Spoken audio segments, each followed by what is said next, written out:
María, ¿todo bien? Todo bien. Les damos la bienvenida al repaso de la actualidad del acontecido en Mariápolis. Aquí el María News. Empezamos con una conexión desde el Colegio Camí del Horta en Benimamén, donde la matrícula se ha disparado tras hacerse público que es el mejor cole de toda la Comunidad Valenciana. Damos paso a nuestra reportera. Buenos días, María. Buenos días, Marías. Tengo a mi lado a dos alumnas del colegio. Ella es María y ella María. ¿Os gusta ir al colegio, verdad? Sí, me encanta. Aparte de poder estar con amigos, aprendemos mucho. ¿Y qué es lo que más os gusta aprender? Me gustan todas las asignaturas y me gustan más las ciencias. ¿Y qué os gustaría ser de mayores? Me gustaría seguir estudiando y no dejar de aprender. Sí, y ser científica para trabajar en investigación.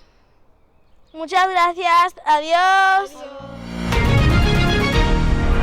Hay importantes avances en un laboratorio y os los vamos a contar. Eso es, pero mejor que nos los cuente María, una biotecnóloga que trabaja en este laboratorio.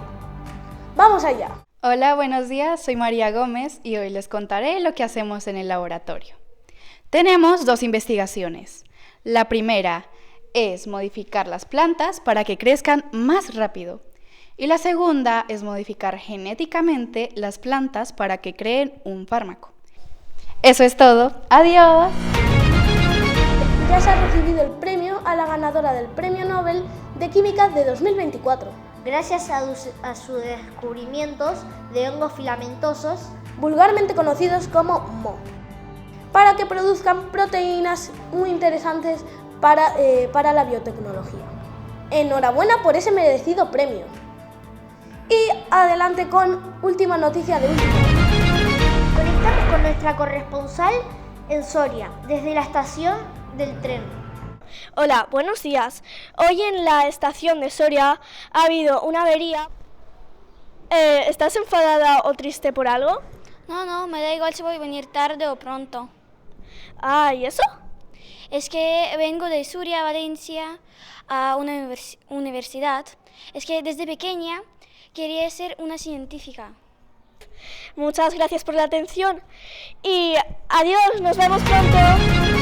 Hasta mañana y disfruten de lo que queda del día. Mañana más. Adiós.